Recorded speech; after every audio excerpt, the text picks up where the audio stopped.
오늘 우리가 읽은 이 성경의 말씀의 본문에 보면요, 은혜의 한복판에 있었지만, 어떤 사람보다 은혜에 가까웠던 사람이지만 실상 그의 인생은 은혜와 정작 가장 멀어진 그런 사람이 오늘 본문에 등장하고 있습니다. 그의 이름이 바로 게하시라는 이름입니다. 게하시는 누구인가? 그는 엘리사 선지자의 사환이었습니다. 그래서 언제나 은혜의 현장 한복판에서 살아가던 사람, 그가 바로 게하시였습니다. 오늘 우리가 읽은 열왕기하 2장, 사실 열왕기하 5장이죠. 2장에서 처음 엘리사가 그 스승인 엘리야의 뒤를 이어서 하나님의 선지자로서 공식적으로 사역을 시작하게 되는데, 2장부터 오늘 본문인 열왕기하 5장 19절, 아니 그 전까지만 보더라도 그가 직접 경험했던 기적의 사건이 무려 9가지가 됩니다. 우리가 평생 신앙생활하면서 교회 안에서나 믿음의 사람들이 경험했던 은혜의 이야기, 그것이 다른 사람의 이야기가 아니라 나의 간증으로 경험되는 것도 사실 흔하진 않지 않습니까? 그리고 어떤 사람이 병이 낫더라, 어떤 사람이 어떤 기적을 경험했더라, 이거 주위에서 경험하는 거 그렇게 흔하지 않은 건데, 게하시는 하나님의 사람 곁에 늘 머물면서 적어도 상상할 수도 없는 놀라운 기적을 9가지나 경험했던 사람입니다. 먼저 2장 말씀에 가서 보면 그의 스승이었던 엘리사를 통해 요단강이 갈라지는 능력을 보았어요. 엘리사가 스승인 엘리야가 구름 타고 하늘로 승천하시는 것을 보고서 이제 자기 혼자 이 땅에 남아서 하나님의 사역을 감당해야 되는 걸 보고 너무나 아프고 스승과 헤어진 그 아픔으로 인해서 스승이 떨어뜨리고 간 겉옷을 막 흔들어대는데 그 옷이 닿는 곳마다 요단강이 이리 갈라지고 저리 갈라지는 것을 눈으로 보았습니다. 또 2장에 보면 엘리사가 썩고 오염된 물을 하나님의 능력으로 고치는 것을 보게 되었고, 3장 말씀에 가서 보면 엘리야의 예언대로 모압과의 전쟁에서 기적적으로 승리했던 그런 것도 경험하게 되었습니다. 4장에 가서 보면 그 당시에 선지생도죠, 신학생이라고 할 수 있는데 신학생의 아내된 자로서 먼저 남편을 떠나보내고 과부가 되었던 가난한 여인이 있습니다. 그 여인이 엘리사에게 찾아왔을 때 엘리사가 그런 말을 하죠. 너는 그릇을 빌려오라. 근데 있는 만큼 모든 그릇을 빌려오라 라고 얘기해요. 그리고 엘리사가 축복하자 그 그릇마다 기름이 가득 차는 그런 기적도 눈으로 경험했습니다. 또 엘리사의 축복을 받았던 수넴 여인이 나이도 많았지만 무자했던 가운데 불임의 여인이었는데 아이를 갖게 되고요, 그 아이가 불의의 병으로 죽음을 당하게 됐을 때 엘리사가 기적을 베풀어서 그 아이가 다시 되살아난 것도 경험하게 되었습니다. 또 길갈에 흉년이 들게 되었을 때 사람들이 그 풀을 뜯어다가 국을 먹는데 그게 독풀이었던 거예요. 그래서 사람들이 허덕이고 있다가 그 풀을 가지고 끓여 먹었던 국을 먹지를 못하는 거예요, 독이 들으니까. 그러니까 엘리사가 가루를 넣어서 그 독을 해소시키고 사람들이 먹을 만한 국으로 끓여준 이야기도 이 4장에 나오고요. 또 예수님만 오병이의 기적을 한 것이 아니에요. 이 엘리사도 보리떡 20개로 100명을 배불리 먹이고 남게 하는 기적을 베푼 것도 이 엘리사 곁에 있었던 게하시가 눈으로 보고 직접 경험했던 것입니다. 그리고 바로 중요한 본문이죠. 나만 장군의 나병이 치유된 것도 직접 눈으로 경험하게 되었습니다. 말하자면 게하시는 신앙의 최전선에 있었던 사람이고요, 기적의 현장을 살아갔던 사람이고 은혜의 일렬 좌석에 앉아 있었던 사람입니다. 그러나 성경은 우리에게 너무나 충격적인 결말을 보여주고 있습니다. 27절 중반절 말씀에 가서 보니까 이렇게 말씀합니다. 게하시가 그 앞에서 물러나오매 나병이 발하여 눈같이 되었더라. 나만 장군에게서 치유되었던 그 병이 옮아서 게하시가 그 병을 가지고 오게 되었다는 것입니다. 결국 이 사건으로 게하시는 나병 환자가 되었습니다. 사랑하는 여러분, 오늘 우리가 읽은 이 이야기는요, 단지 게하시 한 사람의 실패담의 이야기가 아닙니다. 어쩌면 이 시대 교회의 초상일지도 모르고 세상 가치에 물든 채 주님을 따르려 하는 우리의 자화상일 수도 있다는 것입니다. 오늘 설교의 제목은 이것입니다. 묶인 것을 풀어야 합니다. 저를 따라 한번 고백해 보시겠어요? 묶인 것을 풀어야 합니다. 오늘 게하시의 문제가 무엇인가? 과연 게하시는 어디서부터 문제가 일어났는가? 게하시의 문제는 묶여 있었다는 거예요. 오늘 본문 20절 말씀에 가서 보면 게하시의 마음속에 문득 불현듯 이런 생각이 올라오게 됩니다. 내 주인이 이 아람 사람 나아만에게서 면하여 주고 그가 가지고 온 것을 그의 손에서 받지 아니하였더라. 그는 은혜의 현장에 있었습니다. 죽음의 병, 저주의 병이었던 나병이 기적적으로 치유된 그 치유의 현장에 있었습니다. 그러나 이상하게 게하시의 마음은 전혀 이상한 것에 묶여 있었다라는 것을 20절 말씀을 통해 보게 됩니다. 겉으로는 하나님의 사환이었어요. 하나님의 사람의 몸종이었습니다. 은혜의 유통가였습니다. 그러나 그의 마음은 정작 자신의 생각으로, 그리고 그 마음에는 은혜 의식이 아니라 욕망에 가득 차 욕심에 묶여 있었던 사람이라는 것입니다. 게하시를 묶은 것은 무엇인가? 첫 번째, 게하시는 욕심에 묶여 있었던 사람입니다. 나만의 나병을 고쳐준 엘리사는 감사 인사차 자기에게 돌아왔던 나만에게서 그 어떤 대가도 받지를 않았습니다. 자기의 병을 고쳐줬으니 나만이 멀리서부터 가지고 왔던 금, 은, 보화를 당연히 이 엘리사에게 주고 싶었을 것입니다. 의사도 못 고쳤고 약도 못 고쳤고 어떠한 백방의 노력도 내 병을 고치지 못했는데 당신을 통해서 내 병이 고쳐줬으니 그것에 대하여 감사 인사를 드리고 싶은 것이 사람의 모습일진데, 그리고 좀 받아주면 좋을 것만 엘리사는 그 어떤 대가도 받지 않았다는 것입니다. 왜인가? 8절 말씀은 우리에게 이렇게 말씀합니다. 그로 하여금 이스라엘에 선지자가 있는 줄을 알게 하려 함이라. 이게 여러분 엘리사의 마음가짐이었습니다. 왜 받지 않습니까? 나아만을 고친 것은 자기가 아니라 누구예요? 하나님이신 거죠. 나아만에게 치유의 은혜를 베푼 것은 자기가 아닙니다. 생명을 가지고 계신, 생명의 주관자 되신 하나님이시라는 거예요. 그래서 16절에서 엘리사는 자신에게 돌아온, 그리고 자신에게 보상을 하려 하는 나아만에게 이렇게 말합니다. 이르되 내가 섬기는 여호와께서 살아계심을 두고 맹세하노니 내가 그 앞에서 받지 아니하리라 하였더라. 나만이 받으라고 강권하되 그가 거절하니라.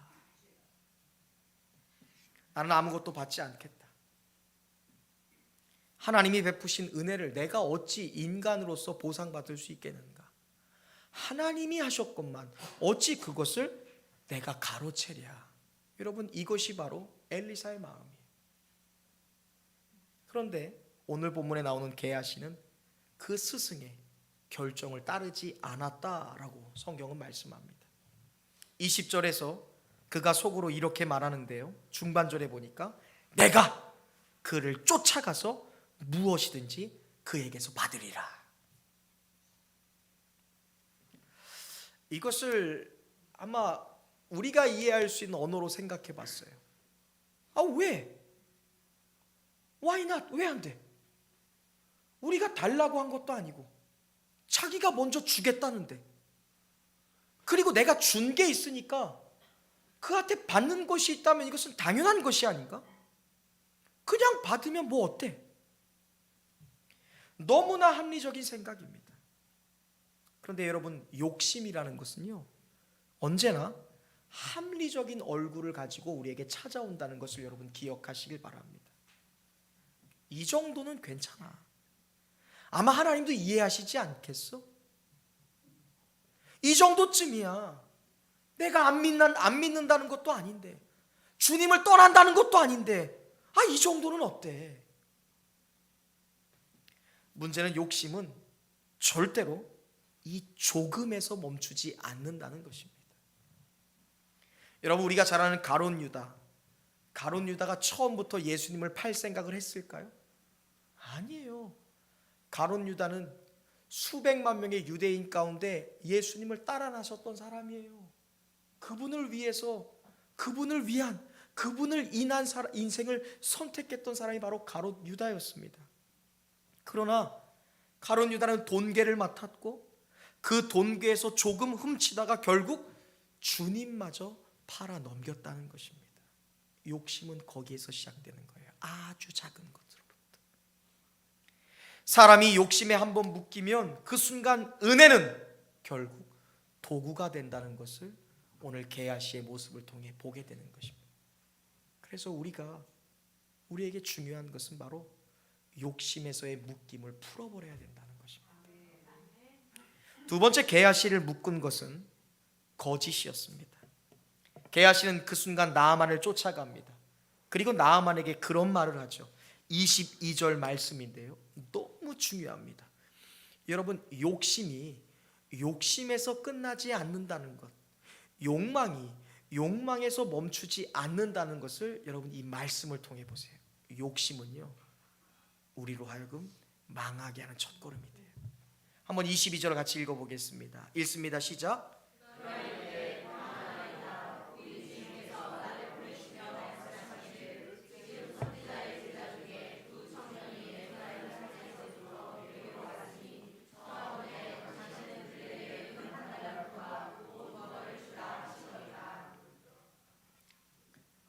제가 이 말씀을 묵상하면서 다른 게 아니에요.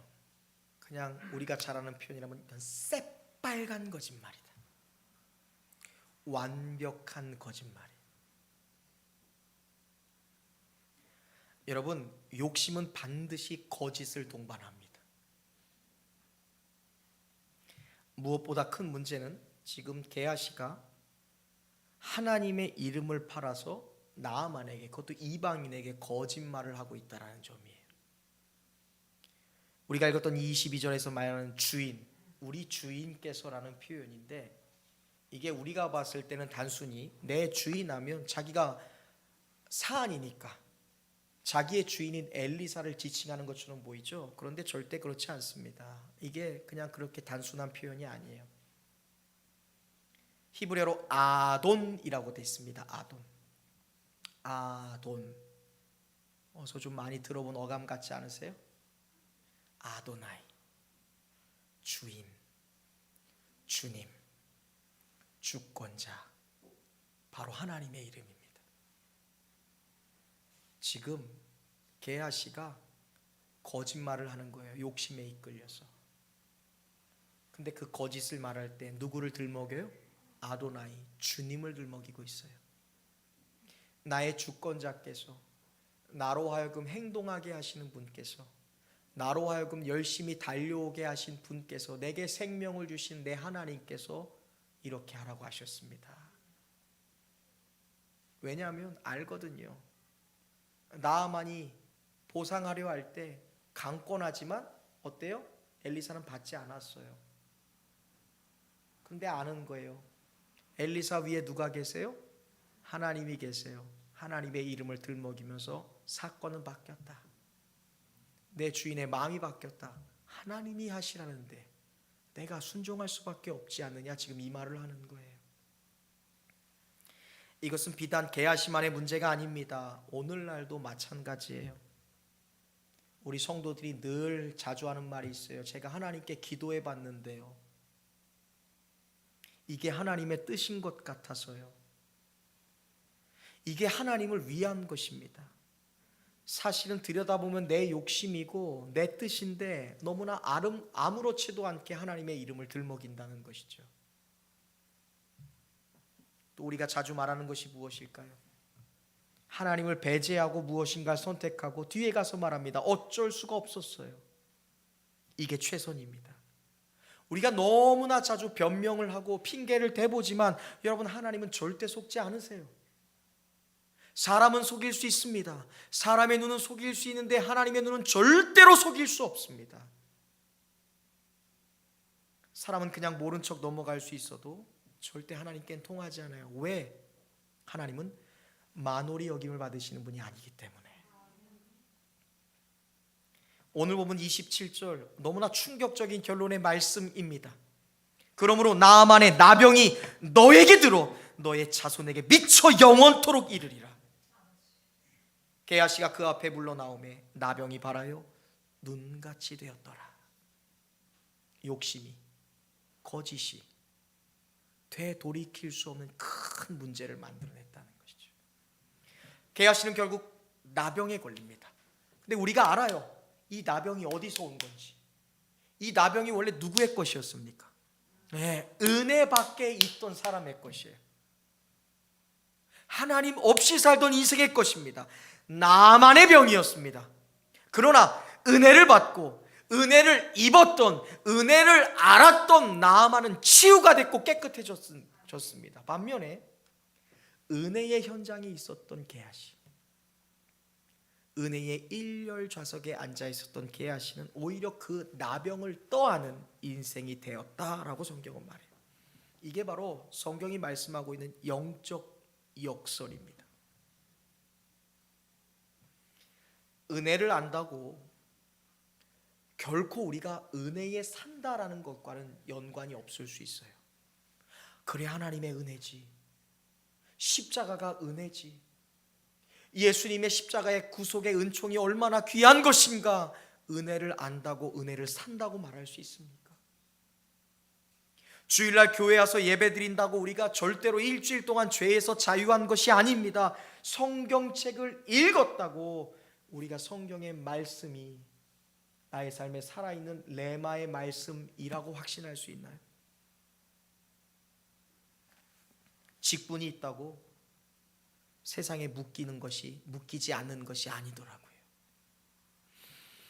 여러분, 내 마음의 육신이, 그리고 내 마음이 세상에 묶이면 절대로 그 영혼이 풀리지가 않습니다. 오히려 영적 나병에 묶이는 거예요. 내 마음이 세상의 욕심, 내 육체가 거짓에 묶이면 내 영혼도 그것에 묶이는 거예요. 성경에서 나병은 단순한 질병이 아닙니다. 나병은요, 관계의 단절입니다. 생명의 단절입니다. 공동체와의 단절을 의미합니다. 나병 환자는요, 절대로 예배에 참여할 수 없어요. 나병 환자는 사람들과 접촉할 수도 없었습니다. 나병 환자는 평생토록 진영 밖에서 홀로 살아가야 했습니다. 우리 시대의 위기는 오늘날 교회 안에도 이 영적 나병 환자들이 너무 많다는 거예요. 예배는 드리는데 감동이 없어요. 말씀을 들어도 변화도 없고 찔림도 없습니다. 기도를 하는데 삶에서 하나님이 가까이 계시는 것이 아니라 전혀 멀리 계신, 전혀 딴 세상에 계신 분처럼 느껴지는 거예요. 왜 그럴까?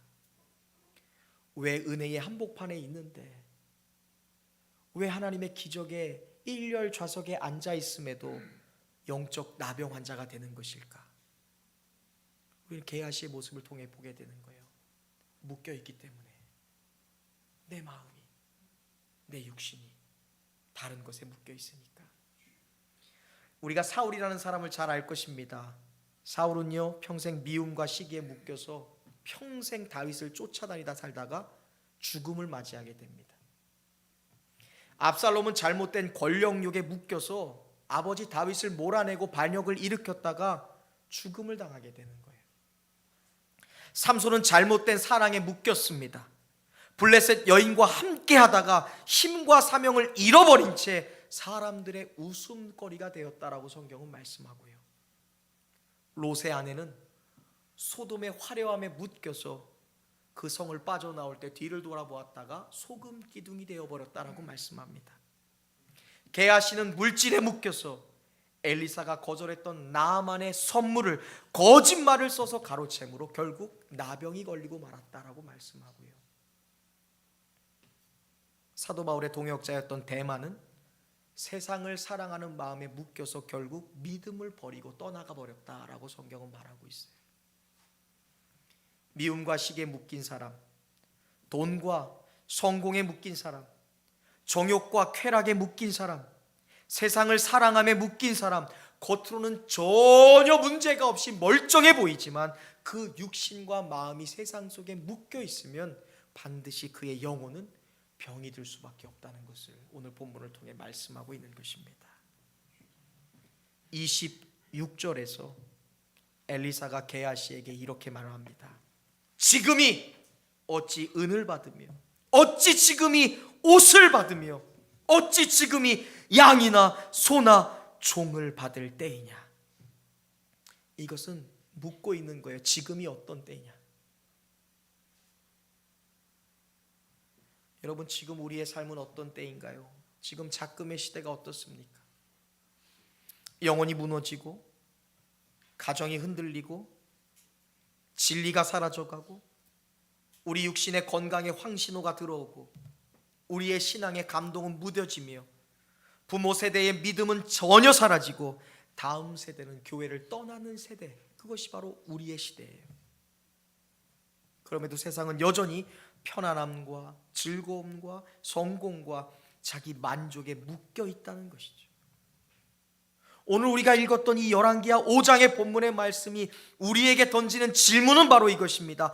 과연 암흑의 성도여, 당신은 무엇에 묶여서 살아가는가?